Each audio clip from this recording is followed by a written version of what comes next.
All right, hey everyone, welcome to this episode. Today I have a special episode where I want to interview Colton, who is someone who's come through the TBC program. And as I've gotten to know him over time and just kind of watched his journey unfold, him and I agreed that he wanted to come on and share his experience and just really talk about some of the things that has made him successful on his own journey. So with that said, Colton, thanks for joining us today. Of course, happy to be here. And I guess the best place to start with this would be like, where were you before you came to TBC, right? Like what was going on? And then kind of, like what inspired you to kind of take the step and really join into TBC? Yeah, I had graduated college not too long ago. And by the time I graduated, I kind of had been dealing with the OCD anxiety thing for so long that I kind of was just getting by. And while in school, I kind of had like a set routine and everything. Like it was all right. I was able to get through it. And then once I had lost that, and then had to make big life decisions, it was like, oh God, where do I go from here now? And I think that's when my anxiety got so bad to the point where I was kind of staying in the house most days on ends. And then I eventually started getting on YouTube, and I was like, okay, I can't manage this the same way I used to anymore. How do I get through this? How do I deal? So then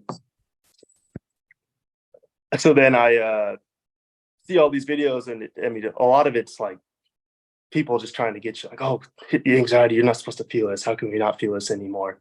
Yeah. So I kind of fell under that impression that there was a way that I would never feel anxiety again. But then for a couple of years, that was my goal. Once I don't feel anxiety anymore, that means I'm recovered. Then I'm good. Right. And it just wasn't working, and it was getting to the point where I was just kind of on YouTube all day long, falling asleep to some anxiety podcast or something like that. Sure. And so after a couple of years, I was on YouTube, and I saw someone linked your podcast to it, and I had clicked on it and watched about 2 minutes of it, and I was like, you know what, I'm gonna join. And I'd previously done the therapy route a couple times, the like talk therapy, the traditional, and it never worked for me. So I kind of got demotivated. So I was, for the longest time, Well, let's talk about that for a second, because I think many of us can relate. I know I can relate to that for sure.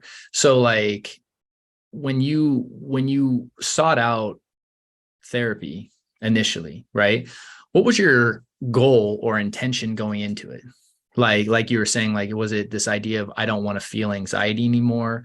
Or like what was so when you say it didn't work, like talk to me about that a bit. Totally, yeah. I didn't want anxiety anymore. I wanted all my fears to go away. I thought I could talk it out. Totally. Kind of, oh, maybe I need to go dive into my childhood and figure out what happened there. Then maybe I'll be able to overcome this. Yeah, totally. I mean, the more I talked about it, it seems like the more my fears kind of just grew. It was almost like I was given importance, like monster. Well, and what's interesting is like, the idea I think we come into fear with this idea of if I like express it verbally, like somehow that makes it go away in the body. Right. When really we have to be able to feel feelings that we don't want to feel, right? That are scary, Right. Like the reality is it's scary to feel fear, right? Like it's the last thing that anyone wants to do. Right. Right. So, and that's, I think the myth with talk therapy is like, if I just talk about this enough, one day I'll just be fine. Right. Yeah. And what most people find, what I found, on my journey, I think I saw at least five different therapists when I was trying to get better, talking and talking and talking. And it's just like, the more I talked, the more confused I got, and the more hopeless I got, to be transparent. I don't know if you can relate to that, because it was like, yeah, totally. It just was like, I'm doing what I'm told that is the process, and it's not working. Yeah. Yeah. I mean, I'd go through those therapy sessions and I'd feel good afterwards. Yeah. And then morning I'd wake up and it was like back to square one, if not worse. Right. And this is something I always say and call this the Tuesday, Wednesday problem, because this is how I experienced it. And I literally called it the Tuesday, Wednesday problem because I used to like have sessions on Tuesday, I remember. And then what would happen is I would feel good after the session. I'd get reassurance or feel okay, and someone would be like, this is just anxiety. It's just OCD or whatever it is. And then on Wednesday, I'd get triggered and I would spiral Wednesday, Thursday, Friday, Saturday, Sunday, Monday until next Tuesday. Right. When I finally got to talk again. And then it was this like pattern of I feel good for a day and feel terrible for 6, right? And just on loop, right? And it was just miserable, Yeah. Yeah, totally. I mean, it got to the point where I was like, okay, well, talking, if that gives me that temporary relief, I was like, then anxiety was the only thing I wanted to talk about. Whoever I was dating at the time, and it's just my topic was anxiety 95% of the time. Just couldn't talk about it. Like right. That was yeah. Oh, dude, totally. I totally can relate to that because again, like, then our fear creeps in, especially with relationships, and it starts to say like, well, like, if you're not telling your significant other that you have anxiety, you're being dishonest, right? And then you start dumping it all on them, right? Which turns out doesn't, really help a relationship thrive that much, what I learned anyway. But and so anyways, so you join and you take the step, which I'm sure was scary to some degree because of all the not positive experiences that you had to this point. So once you joined, tell me kind of what was your expectation coming into the program? Like when you joined, what was your hope? Being brutally honest, the hope was that I won't have anxiety and these thoughts will all go away as I join this. And did you kind of come to the realization early on that like that wasn't going to happen, or like that wasn't I shouldn't say that was not going to happen, but that wasn't like, we didn't offer like you a shortcut, right? Or there wasn't this like, hey, quick fix pill, right? It was like, no, like we have an actual path to follow here, but it's not going to be this quick solution that everyone wants. You know what I mean? Right. Yeah. And so what was, as you went through the program, I mean, what were your big takeaways from the experience? Well, I think for one, I mean, when the motivator was trying to get rid of thoughts and feelings and just trying to just like feel okay for once, I think what first took away was like, okay, you're going to get through this journey and then like you become someone who's then able to help others. That was a big part for me, just to kind of bridge that from like, okay, I'm going to go from trying to fix myself to I'm going to like better myself so that I can like be of help to those around me. And I kind of just proved that like it is possible. And just, I mean, as far as what worked was not, is I just realized I was resisting, and I wanted control over all these things. I just was so tensed up. And this program just kind of helped me realize like that the problem wasn't what I thought it was. The problem was me trying to control all this and trying to fight and trying to solve everything from my mind. I mean, I was always a person, I had to figure everything out. Like I could not know anything. If there's something I didn't know, I'd get on Google and just like had to know everything. Yeah.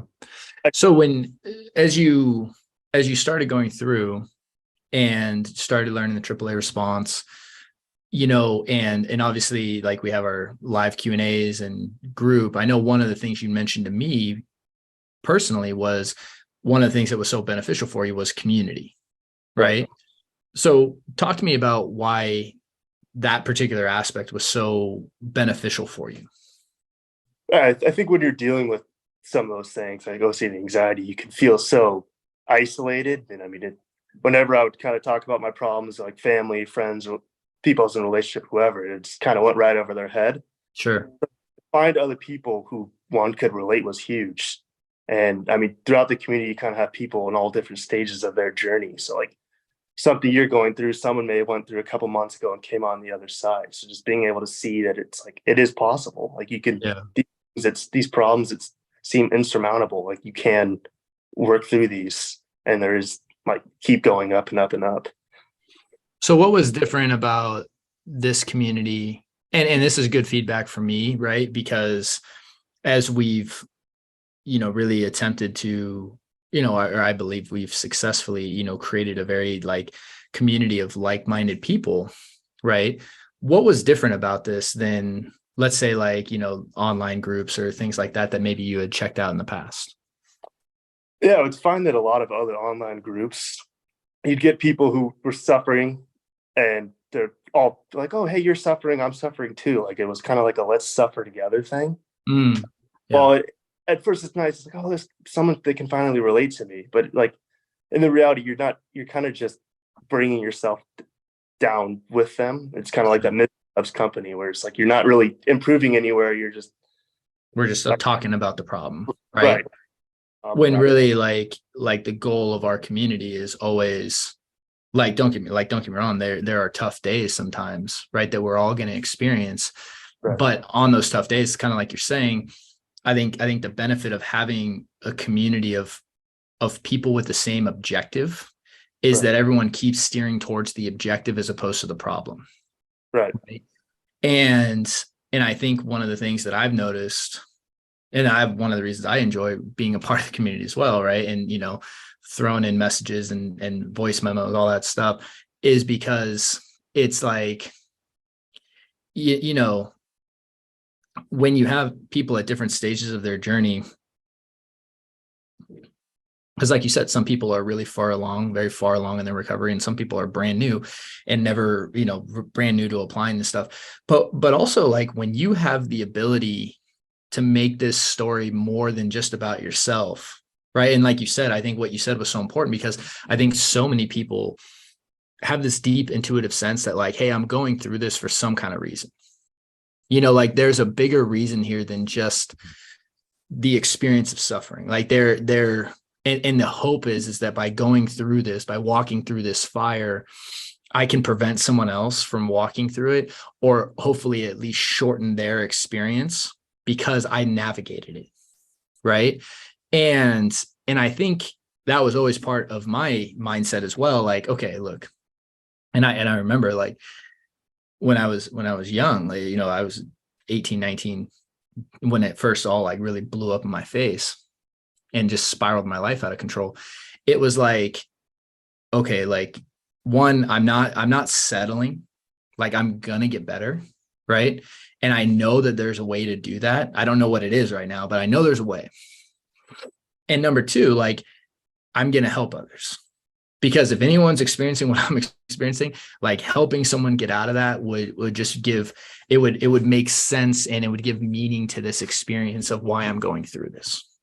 Yeah, totally. Right? I mean, for the time, it was like, oh, I really wish I never had to deal with any of these issues. Like, if I could just eradicate this, like that would be so great. But I think I've come to the point now where I'm like, if me having gone through all this is because it allows me to help others and be that guy for those people around me, the family and friends who maybe having their own battles, like then it's like I've kind of been able to come like to terms with it, like yeah, that needed to happen. For sure. And so, and because I totally believe, and I tell every single person I've ever worked with, like, your story one day will probably be the thing that saves someone else's life. Right. Because at the end of the day, it doesn't matter the podcasts and YouTube videos and stuff online, whatever, right? At the end of the day, like, my hope is that there's lots of help out there online that can get, but there's something about, and I've always said this, when you've been in those depths, right? Like, you've felt that hopelessness, that apathy, that like, that just like, I don't know how I'm going to get through today. When someone else is going through that, you can see it in their eyes when other people can't, because they might tell everyone, like, just like everyone says to everyone, oh, I'm fine. Right. I'm fine. Like, with most people, that's what they say when they're suffering. How you doing? I'm fine. Right. And but when you've sensed and gotten a taste of that feeling, you're able to spot it in someone. And that's something that I can always, that I think can only happen if you've really gone through it,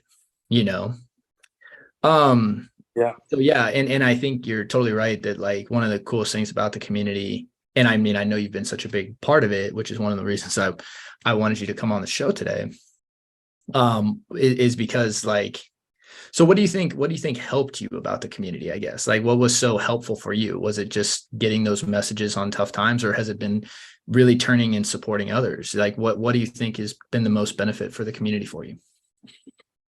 I think supporting others definitely has helped. And I think just you see others work through their own problems, it kind of shows you about yourself. Like for me, it was like, there was always one problem, like whether it was like a fear of driving, fear of flying, there was always like one thing that seemed like that was what I was stuck on. Like that's what was giving me all this, like, just like agony. But then when I kind of just saw with the community, it's like the intention is just like to continuously, gradually get better, and Mm-hmm. not so much to fix all these problems. It's just like to keep growing and just to see everyone with their growth mindset and just like see the progress everyone's made and just see the progress that is possible. I think is For sure, man. I think when you see other people getting better, it inspires you to work harder, right. right? Like I totally agree with that. And that's why I love having people at all stages of their journey, because everything inspires action, right? And I think maintaining the positive, I don't know another word to say it other than like chord or vibration in that undertone of the community, where the overwhelming amount of support is positive, right? And when someone's hurting, is like all the, just having a bunch of people like, hey, you got, or whatever, even sending that quick, you got this message. Or like I think a big thing though in the journey for recovery, and I know I've talked to you about this, is eventually you have to shift into, I'm going to make this not just about me. And one of the things that the community does is when someone else is having a tough day and you're able to give that support, right, or offer that support, a lot of times you're just saying the exact things that you need to hear, right? Right. Like you're in many ways speaking to yourself as reminders, right? But you're able to kind of like offer that like, hey, you're doing compulsions right now. Hey, you're doing safety behaviors right now. Hey, I would really, encourage this. And when you're able to focus on others, I think it really just reinforces the message to yourself, even on a deeper level. Yeah. Like I know one of the greatest things for my own journey has been switching to helping others, right? And not internally always focusing on, because I think the thing that kept me stuck for a really long time was just, I was just so internally focused, right? Yeah. Oh my Yeah. God, I had this intrusive thought. What does this mean? I need to solve it. I need to get in there. It's like, oh, I just felt anxious, all this stuff. And it just kind of spirals. Um, and that external shift and being able to get out of it, I think just really helps reinforce the truth and messages to yourself again. Yeah. No, there's been plenty of times where I've kind of gave others a piece of advice. Then right after I sent it, just kind of gained a sense of clarity. I'm like, oh, this is the advice I needed. This is the advice I need to follow here. Sure. Whereas it might have not have been clear to me before. But I Right. think the when I was still focused on getting, like, oh, I need to feel better. I need all these things, and like very intrinsically motivated. Like I wanted things for myself. I think the second I shifted that from a more like giving to getting mindset, and Mm. really when everything just started catapulting. Like that's when I started feeling like infinitely more positive. Yeah. You just started noticing yourself Yeah, climb higher and higher. yeah. I think that was the is just switching it from getting to giving. Yeah. No, I love it. So like, how would you describe your experience in the program from where you started to where you are now? Like, what would you say, what are your biggest takeaways, number one? And tell me about like your internal shifts or new beliefs or ways of operation that you find yourself in now that you weren't in before. Yeah, I mean, I think for the longest time, so there was like a reoccurring dream I had as a kid where I was just like falling endlessly and endlessly down. And I Mm, think for a while that's kind of what living with like the OCD and anxiety felt like. It was just like I was just continuously falling. And then mm, I mean, dude, joining this program, I was like, I finally reached the bottom. It's like somebody strapped a jetpack to my back and it just like began climbing upwards. And I mean, through the program, it's what a lot of what you don't hear is like, well, what comes after if once you break the loop, what's next? And that for me, that's the hardest part. It was like I would get there, my mind would quiet down, and then I'd be sitting there laying down staring at the ceiling, like, okay, now what? Like now, because like all your time was invested into getting there. Totally. Right. And yeah, and I agree. That's why we talk about those 4 stages, right? Where it's like survival, stable, growing, and thriving. Right. And what most people, like you said, their intention is, I want to get rid of thoughts and I want to get rid of feelings. And all that really brings you to is a place of stability. Yeah. But a place of stability is not growing, and it's definitely not thriving. Right. Right. Which is why I think it's just so critical that we understand that, like, look, the goal of getting rid of thoughts and feelings, all it would ever really do is bring you to a place of stability, where when you're really the goal of, we need to remove all compulsive behaviors. We need to learn how to feel whatever's going on in our body. And we need to learn, again, to not get in the conversation of the mind. Right. And then from there, what we need to do is actually set real intentions of like, hey, what do we want our life to be like, that are rooted in our values, right? That and really saying, like, I'm an architect and I'm going to construct my life. You know what I mean? Like, I'm going to really build and move towards this instead of just away from the pain, right? And I think the integration of that in this is so important, because if you make the focus just about the removal of anxiety, again, you get exactly where you talked about. And oftentimes that leads to relapse, because all you have is time. Right. You just have a whole bunch of time, right? Yeah. Where if you're like, I'm doing this work while simultaneously identifying my value structure, identifying exactly what I want to move towards in life. And as you eliminate the anxiety, you're also moving towards this, right? Or I shouldn't say eliminate anxiety. As you eliminate the compulsions, you're moving towards what you want. Right. Right. Yeah. And the integration of that, I don't hear a ton of people talk about it, I should say. Right. And I think it is so important. So when you learn the AAA response, and you started putting that into practice, like, talk to me about like how you applied it, and if and when it was effective with getting rid of a lot of the mental compulsions, or when you started to really notice a difference. Yeah, I think it was huge for me, because for the longest time it was just like trying to like erase thought rather than allow it. I would just try and push it off. Like I would say, I'm disengaging, but like really I was just fighting it off, like resisting it. Sure. So I think that when I learned that first agree step, it was huge for me. It's like, oh yeah, okay, Brain, I see what you're saying. Like right. Like even coming on this call, it was like, oh, are you sure you're qualified? Are you sure you got to this point? And probably before that might have put me in a paralysis. Oh, maybe I'm not, but that's like, all right. Amen, dude. Every single day, man.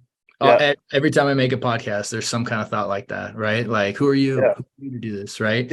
And it's funny, because that's just like, I think that's just a experience that most of us are gonna have, and it's not about eliminating the experience as opposed to what we do with it.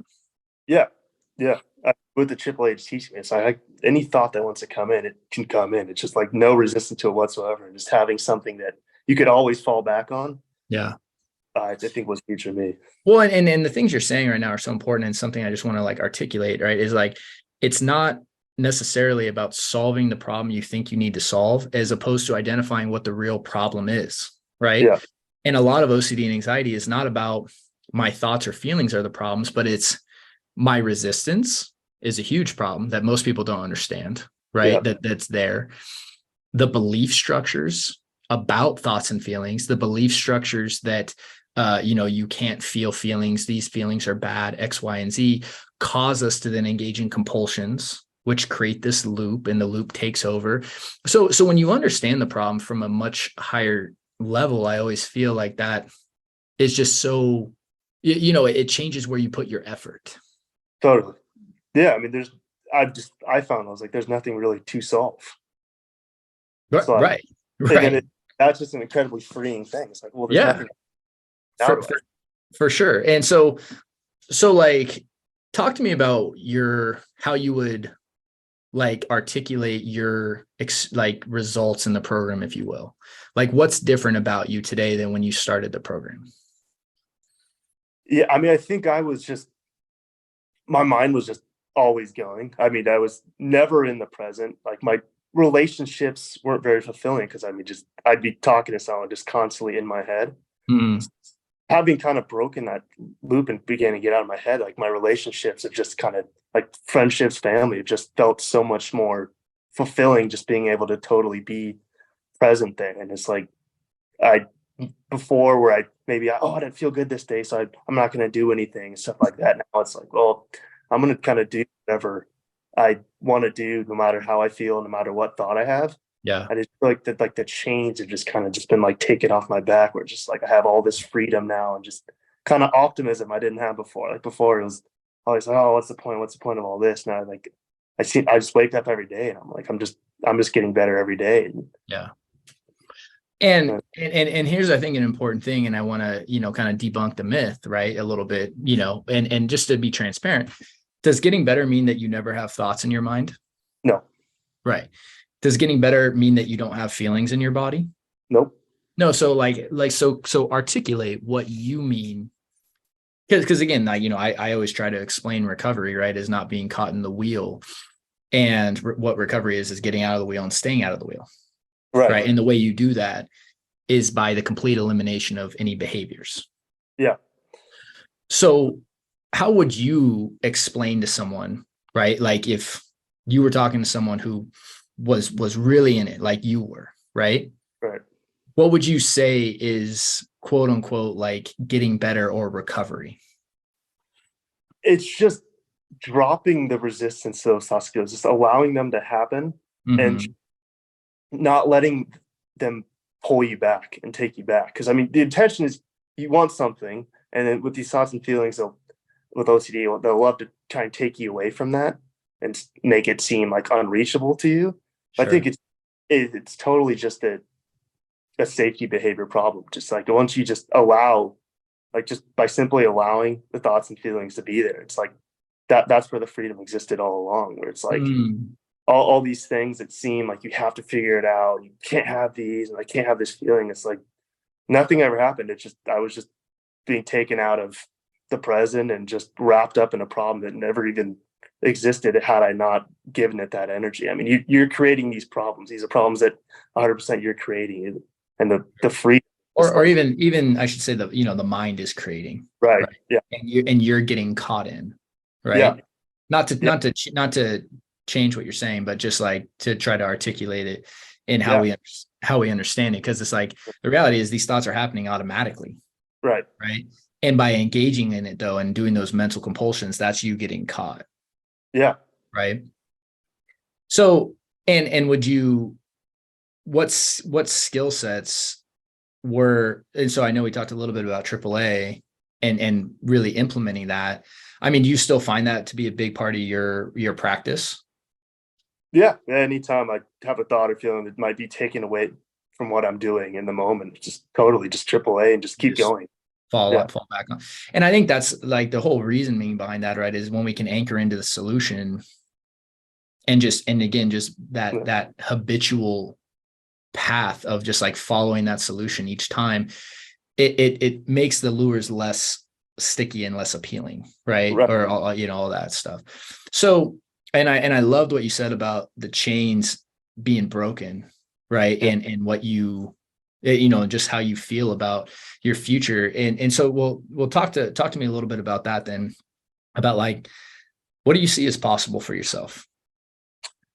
I think now I'm kind of finding that like the sky's kind of the limit. Like, it's with the beliefs. Like I think in this program, we talked a lot about beliefs, and it's like just figuring out like these limiting beliefs you put on yourself that are nothing more than beliefs you constructed that have no validity outside of telling you are. It's like, wow, okay.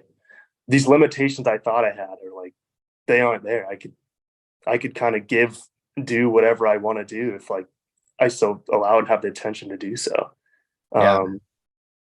So I think that it's just like, I mean, I think part of this, like coming to this program and seeing the importance of community now, I'm like, all right, so the sense of community is huge. So now I'm kind of like looking for that in other aspects of life and just like growing in that sense. And you kind of just like, So after you've ripped up all these like OCD anxiety roots, you're like sitting there planting all these new trees, new seeds, like a healthy garden. And it's like Yeah. figuring out what that looks like for me. And it's like, I mean, that's kind of the journey I'm at now. It's like, well, what do I really want outside of what my fear mind would tell me or something like that? Just like Right. coming like true self has been like huge. Well, and it's funny because like, I was sitting and talking with a good friend of mine, and we've talked about, yeah, I mean, our own paths, but then also, like you said, like, while, with TBC and with our community of having this, it's like we also want to start trying to look at creating something where it's like, hey, what's the next step, right? That we can really, again, and so again, you can have that communal aspect at that phase of the journey, right? Because you're right, and that doesn't necessarily mean it's with that, but I mean, like, I think like what you're saying is so important, and I'm so appreciating that you understand the value of it, because I think so many people go this lone wolf route. Yeah, totally. And I did it. Yeah. Would never recommend it to people, right? Yeah. I just and the intention with TBC has always been to try to build the thing I wish I would have had, right? And to really, have like, hey man, what kind of community would I really have wanted back then? And literally, like, anytime we start to move towards building something, I literally like go back to thinking about like my 18-year-old self, right? And it's like, okay, like, what would that dude have wanted, right? You know what I mean? And yeah, while it obviously has been this thing that's always just evolving and growing and tweaking and all that stuff, I really agree with you that like the one thing that I really would have wanted along with the process and a path was just this community of people to lean on. And I think, so many of us, I think one of the problems a lot of time that people with OCD and anxiety have is there's this pressure and this false belief that you're not allowed to feel what we perceive to be weak, right? Yeah. Like the idea of we perceive fear or feeling depressed or anxious as weak, right? Or unacceptable, or like that's, you're not allowed to feel that, right? And that we're only supposed to feel good, and oftentimes we're always supposed to be there for other people. And I think what you're saying is so important, is like when you have a community of real people,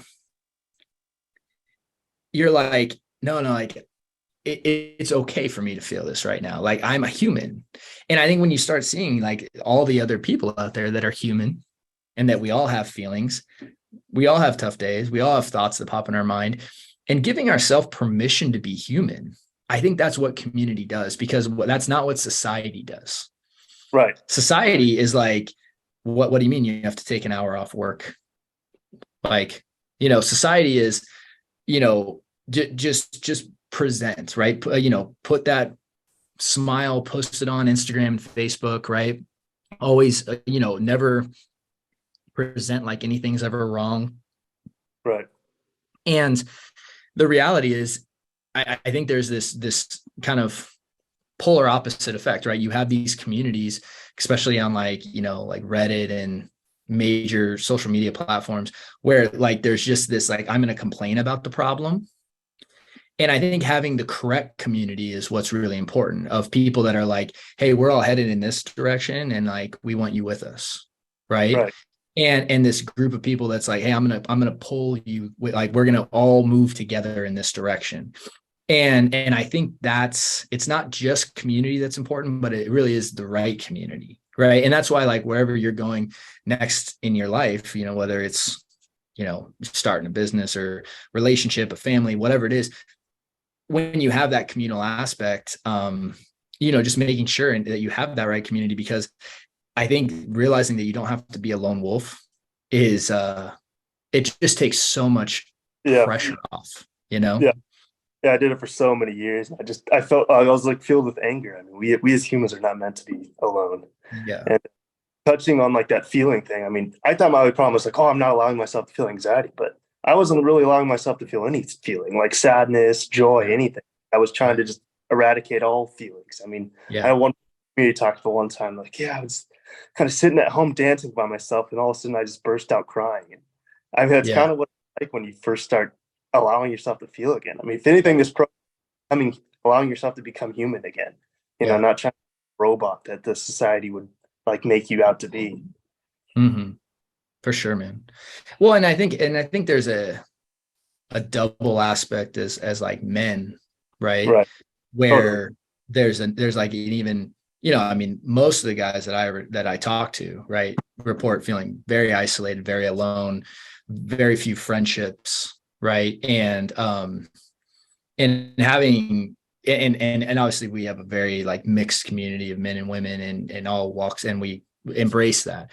But I'm just saying, like, I know that out of just personally, as well as the some of my close friends, like that's just like a specific thing that I think men deal with, on a deep level of just that lack of connection. And obviously I'm not saying that women don't experience that. Please don't like hear that.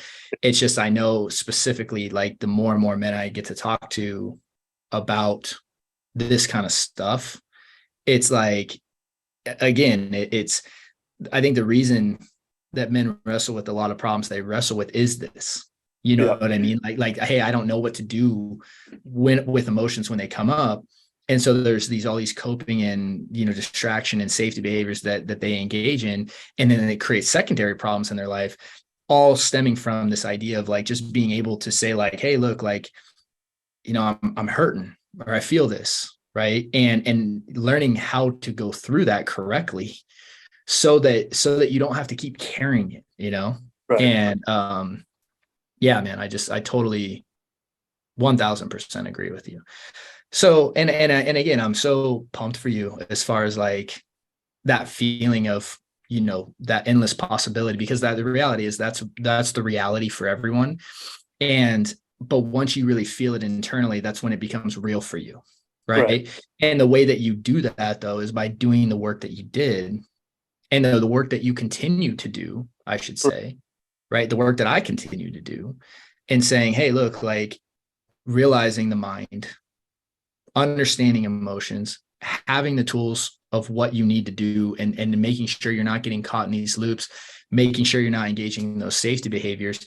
And when you do it consistently, you produce results. Right. Yeah. Like that's the thing that I always want to stress for people. Like, this isn't magic. Like, it's a math equation. Yeah. Right. Like, if you don't do the safety behaviors, that wheel can't spin. Right. And the funny thing, for a while when I was doing all these new techniques, it was like I almost feel like I have to do this because I feel so low, like I got to pick myself up. But now Mm-hmm. I do these things willingly because I see the results that came from it. It's like, Mm-hmm. if this is the results I give, I will, like, I'm happy to continue doing this work. Like, it yields positive reward, like Sure. endless. And that's the whole point of the program, though, right? Is for you to have the skills and then go on and keep them forever. Right. Right. And I think this is the problem with talk therapy, right? Like we talked about again and again. Talk therapy has its place, and can be effective in certain modalities and problems. Absolutely. I'm not at all mitigating it, like that you shouldn't do it or XYZ. When it comes to OCD and anxiety, though, the the efficacy, there's just not a lot of evidence to suggest that that's the right route, right? And that's why, the problems that you were talking about and that you shared and that you and I talked about, the Tuesday, Wednesday problem, all that stuff, it's like, that's why they exist. That's why everyone has them. When I say the Tuesday, Wednesday problem, people, every single person I've ever said that to relates to it. Yeah, totally. And even then, one of the biggest problems I think with talk therapy is just how much reassurance therapists offer without realizing it. And Mhm. essentially, as a client, you're almost paying for a drug. Exactly. You're like, hey, man, here's the session money. Yeah, I want to feel better. And then they give you the reassurance and they think they're doing a great job, but it's actually making you worse. Yeah. And I had no idea that was happening for like years. I remember I Yeah. went to this one dude for a therapist, and I was like, okay, I feel good. And then, hey, I need another session. Hey, I need another session. Not realizing I was just chasing that drug. Yeah. Yeah. Yeah. So Anything made you feel better right off the bat. Never Oh, was dude. that Yeah. helpful. Yeah. That's just like Yeah. it's been a gradual increase, but it's not like I've done something where it's like, oh, I feel better right away. It's just like continuous, like, oh, I'm doing better now than I was before, and continuously. Yeah. So wanted to like just offer you the opportunity, now, right? Given where you are, and moving in the direction that you're moving. What would you say to your younger self or to someone else who is really in it, and just like, and honestly, like, it's not about TBC or the community or any of that stuff. What it's about is I just want you to give your from the heart message to that person, right? Because it's maybe they're listening to this, maybe they're not, but it's just, what would you say to them? Oh, there's hope. I mean, this problem and this like endless like fight you find yourself in, like I'm the solution. Just you walk off the battlefield eventually, and it's like there's like you can get better. All this time struggling and stuff like that, you think you're doing well for yourself, but it's like there is hope out there, and like it's I mean, it's just totally problems construed in your own head. It's Yeah. like God, tough question. I mean, there's so many things. No, it's okay. No, take your time, dude. Take your time. I mean, dude, that central message of hope is so critical. Like, because the hope is the one thing that lifts someone out of feeling depressed, to be honest. Like that's the first central message that I usually say to someone who I see is like really depressed, and usually they're depressed as a secondary result of being caught in this wheel. And to just know there's hope keeps someone going. Right. The thing that makes people give up is they think there's no hope. Yeah. No, I think when I thought that, oh, I have this anxiety thing, I'm stuck with it forever. Like it, Yeah. if you be sure. Well, and there's a good chance someone told you that too. Right. Yeah, like there's a good chance people are like, oh yeah, you're just gonna have this forever. That sucks, man. And well, so along with hope though, like what's something that where should people be focusing their energy or their time and their effort? Right. Like obviously, I think one of the things you said was community, right? Yeah. Getting some kind of community support. But where should they be channeling their energy to get better? I think it's for sure like setting the intentions and like kind of figuring out what your value system is outside of the fear mind. Because with that mind being so all consuming, you're just like spending all that time trying to like combat the fear instead of putting the focus on like what you really want in your life. Like what do you really want to grow in your life, and figuring out just really what that growth is, like what you really want to grow rather than trying to fix the problem. I think probably that. Yeah, for sure. And I'll second all that with throwing in the idea of like 100% hope, 100% community, identifying your values in the life you really want to build, right? That's like just an amazing foundation there, right? And just having those things and realizing it's possible. I think like the reason I wanted to bring you on the show, and the reason I, would do interviews with people that have come through the program is because like I can tell people through and through on the show or, whatever, hey, it's possible. But when they get to hear it from a different face, a different person, and someone who's been in it, it's like the reality is you can't fake if you've been in this or not. Like you can tell by listening to you that you've been there, dude. Yeah. And you've gotten out. And if it's possible for you, it's possible for anyone. And I really believe that. Right. And I think that's why I just wanted to hear what were the things that really helped you. And again, then from there, we just reverse engineer, right? Yeah. We just, okay, this is what I need to do. And obviously with like the central message being like, you need to eliminate the compulsions, not the thoughts and feelings. Yeah. And I think totally the only thing to fear being fear itself. I mean, if I was to talk to my younger self there, I mean, that would 100% be the message I would instill. Like, it's just the problem here. It's not the content problem. It's the fear allowing you like continuously put yourself in a box and just like shrink your life smaller and smaller. Yeah, man, that quote, dude, like, and to articulate it, the only thing to fear is fear itself. there is so much wisdom packed into that, that like we could say it and completely miss the meaning. I think Yeah. I've said that and missed the meaning so many times. And the more I like sit with that sentence, like, man, dude, when you really like dig into yourself, you're like, oof, like, because yeah, when you let fear run the show, man, like it makes your life small. Yeah. Oh, that's all really everything we talk about when we talk about OCD, anxiety, phobias, all that other stuff. All we're really talking about is like the emotion of fear controlling your life. Yeah.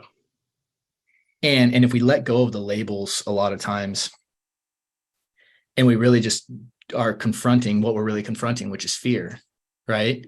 Or other emotions that we don't want to feel, anger, guilt, shame, all that stuff down there. It simplifies it, right? It simplifies it, right? So, well, hey man, I don't want to take up any more of your time. But I just want to say thanks for coming on today and sharing your story. I am confident that someone listening to it is going to really, it's going to find it very helpful. And again, I just really appreciate that you did that. And I just also want to celebrate all the work that you've done for a second on yourself. And yeah, just extend the fact that I'm really excited for you about this next phase of your life and all of that. And yeah, just nothing but I wish you the best, man. Yeah. So yeah. Super appreciative of thank you so much for everything. I mean, I never would have thought looking back that I'd be sitting here talking to you about this right now. I mean, I thought that Yeah. was, I mean, it's crazy. So it's Yeah. super appreciative. I dig it, man. Thanks, dude. All right. Well, hey, we'll talk soon. And yeah, thanks for everything. All right. Thank you. Bye. Hey there, hope you enjoyed that recent video. We really would appreciate your support real quick if you could like and subscribe to our channel. And if you're looking for help with OCD and anxiety, please check out the links below or visit restoredminds.com, as we'd be happy to help you on your journey. Thanks so much.